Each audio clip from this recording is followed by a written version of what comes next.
Hi. Welcome, everybody, to the Infernal Brotherhood of the Scruffy Looking Nerf Herders Clone Wars episode. Jesus Christ, whatever. Here's another review. This is Season 1, Episode 4, Destroy Malevolence. Yeah. Finishing out the Malevolence story arc. We've mentioned it before, but this is my favorite part about this series is that you get these little story arcs that sometimes they're connected like these three were, sometimes they're not, and they can play out, throughout seasons and stuff. So this, our very first story arc in first of seasons of the Clone Wars, and I don't know, I thought it was pretty good. We left last week saying, what, we forgot what was going to happen. Like, Yep. what else could they do? And I feel like they really could have wrapped this up last week if they really wanted to. Yeah, but I'm glad they didn't. There was a lot of silly stuff happening. There was an awful lot of really bad one-liners. Yeah. Okay. So let me briefly give you guys a synopsis. The rebellion, the Republic is just kicking the crap out of Malevolence as it is trying to escape with whatever semblance of a life they have left, and they're taking out the hyperdrive. They're completely ready to destroy this monstrosity of a battleship. And then Dooku comes in with the sort of lifeline to Grievous, who actually didn't even want it, which was weird. But yeah, I thought that was dumb. He gave him his opportunity to stop being beaten by taking a hostage. And it just so happened that, coincidentally, entirely, I'm sure, Senator Palpatine told Senator Amidala about this rendezvous that she needed to have with this other, culture, whatever. But it just happened to be in the wrong place, which is where the Malevolence is going down, like literally right in front of it as she comes out of hyperspace. Yeah, like damn near hits the engines. That was great. So she goes out, reveals herself to the Republic and, of course, the Separatists. And the Separatists pull her in via tractor beam, and silliness ensues because it becomes a game of cat and mouse of Anakin and Obi-Wan sneaking aboard the Malevolence to find Padme and C-3PO to rescue them, while they're also trying to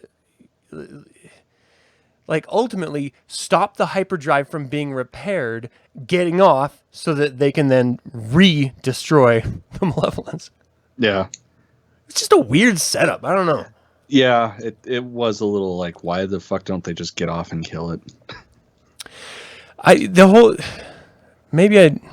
like I'm missing a plot point. I watched this yesterday, and so no, I just got off watching it, and it's you hit it to the T. Weird. Yeah. So they introduced a couple new things that I never even considered being new. So I watched the extra video that came with this, and it was Dave Filoni, the primary writer and director of these, saying that he brought trains into Star Wars based on this episode alone. Like, trains did not exist. I had never even considered that. I never thought about it, but then ultimately, years later, we have Solo's train sequence, which I'm very glad for, so thank you, Dave. Yeah, if he's who we have to thank for that, then I will definitely give him a really solid high five. Yeah. It's very much like a platformer video game, the majority of this show, this cartoon episode, because it's hopping from train to train, whether it's Obi-Wan running away from Grievous, or whether it's Anakin trying to get Padme, or R2 trying to get C-3PO. It's just this big, weird Frogger sort of Malevolence game. I don't know. That part of it was sort of, I don't know. I didn't like the aspect of it, but there were some really wonderful moments buried within that, where you have this great exchange of Grievous telling Obi-Wan, "Hello there," which is what, this sort of famously Obi-Wan says to Grievous in episode 2 when he whips his ass. Just just watched that last night, and it makes me giggle every single time.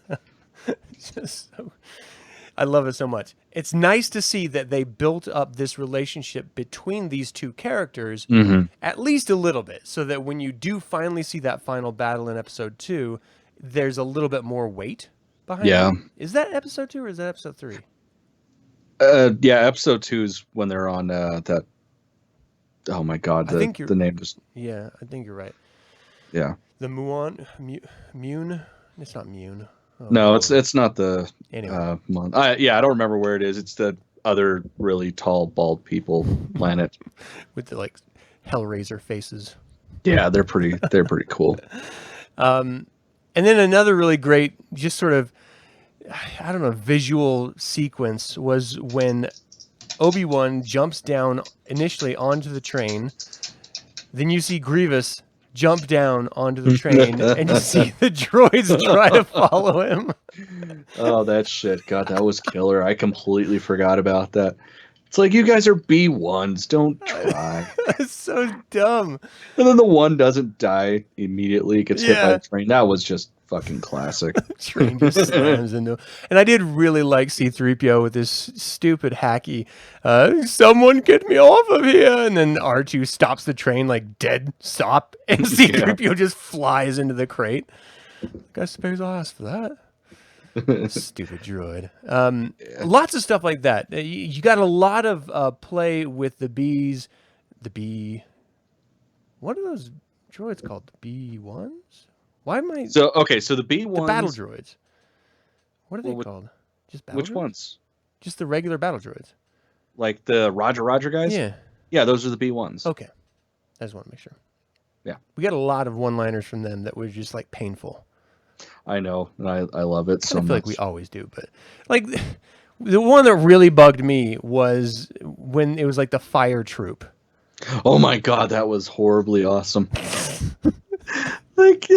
That's literally what you're built for. Why would you go flying around? I don't get it. Why wouldn't they have like magnetic feet? You know? Something to hold them down so that the power of water wouldn't make them fly around.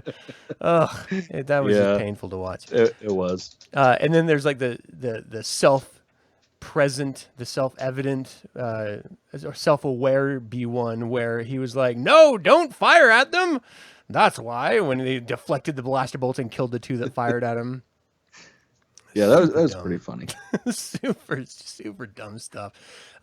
One thing that I noticed in this episode that I hadn't even considered until was we just finished watching the original Clone Wars series where Grievous was a genuine threat.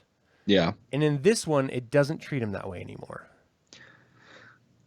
Well, I think he's probably still reeling a little bit from getting his ass handed to him by Mace Windu. Do you think that they kept that as a through line? Or did they scrap that original stuff altogether, or what? No, all that stuff was still real, I thought. Up until Disney took them, I guess it was sort of tongue-in-cheek still. Like, technically it was connected, but I don't know. Because that led up right to episode 2, and these are all clearly set between 2 and 3. Wait, no, that was right up until the episode 3, right? Yeah, because the little 3-minute interludes or episodes rather were what was the lead up to episode 3. Right, and so this is before all of that. So that's why I'm like, well, it can't really be in canon because they're reimagining the Clone Wars that they just did tiny little shorts to earlier. Yeah. So it's not like a one after the other type thing. But even if it's in the spirit of, I still didn't like that this was the first moment I realized that, oh, this is this version of Grievous. Like, very clear distinction. Before you had Jedi Masters, multiple Jedi Masters running for their life from this guy. And now you have Obi-Wan just kind of fucking with them.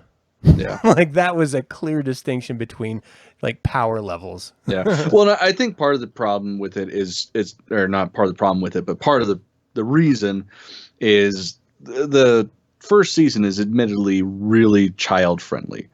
It's when we come back to him in the third season, I believe, like we have a pretty good story arc with him in one of the future seasons. and he's a pretty big threat at that point. It's just right now it's like, hey kids, you'll like this. Make your parents watch it so they'll like it. Nice.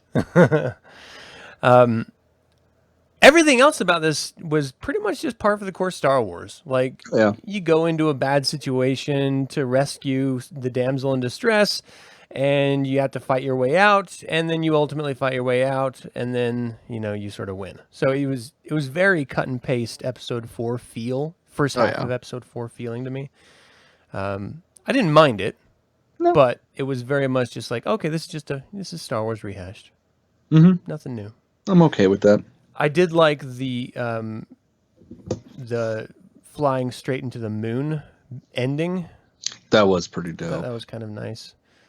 But other than that, like, I don't know. I do feel like they could have redone the first 2 episodes of this arc in order to fit it all much tighter into the 2. Rather than stretching it out to 3, because last episode felt really dragged out. Like, there was so much going on, and it was just a lot to forget. This was just like very simple plot, very simple action, but they just kept the action going because they had to fill an episode. Yeah, they definitely didn't need to make this an entire episode. But I don't know. That's all I really have to say about this episode. I mean, there weren't any great starfighter battles, which I was kind of bummed about. I didn't know why I would expect that there would be, even though we did have Grievous chasing down like the troops, like he was in his starfighter, right? At the end. Yeah. So because they were chasing down Anakin, Obi-Wan, and Padme, and then he realized, oh shit, ship's gonna crash. I'm gonna go ahead and check out. I understand and I can appreciate why they have the connective tissue of that piece of shit ship that Anakin and Ahsoka stole from that Hutt base in the movie that started this whole series off. But why are they keeping it around? He has Jedi starfighters.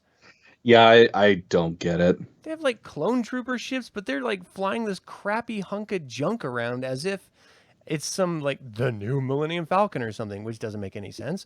And I don't know. It doesn't make. They didn't use it as like, oh, they are not going to know who we are because we're not in a republic. Yeah, no, that was never brought up.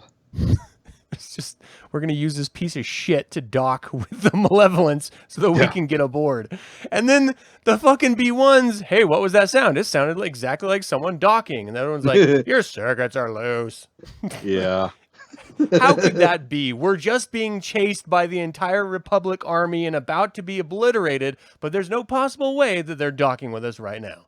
Yeah, no way. It's just no fucking logic to these damn B1s to kill me. Well, I mean, they're disposable. I can't imagine they'd put a giant internal computer or whatever. Words are hard. They're dumb. They're supposed to be dumb. That's all I was getting at. I just don't know why they wouldn't treat them like a hive mind droid, you know? Like, if you're going to have them be so inept, then just have it all collectively controlled by one. Because they were, physically controlled. Yeah, that is weird to think about. Yeah. Huh. Like, at what point did they get their independence? Or did it go the other way? The Clone Wars, they went... No, because it was what started the Clone Wars. That they were all independent hive mind. Maybe that's why they went away from it, because they're like, oh, it's too easy to shut them all down. Maybe that would make sense then. I don't know if you just heard my phone. It told me it's time to go to sleep. I'm on that note, I gotta do the same. I gotta be up the butt crack of dawn. Oh no! Well, that's going to have to do it for this episode. That was it. I mean, what were your favorite parts of this? I mean, it wasn't bad, but I can't really say there's anything in particular that was, stood out to me. I mean, the ending was pretty sweet, seeing the ship crash and all the pretty colors. But other than that, it was definitely a filler episode. I was reminded of Signal from Sector 6 when Dooku told Grievous to meet him in Sector 4. And I was like, ooh, 2 more over and there's Kowakian monkey lizards. Well, fucking then the Clone Wars would have been over right then and there. It'd been fucked. Kowakian monkey lizard infestation on the Malevolence. Now that's an episode I want to see.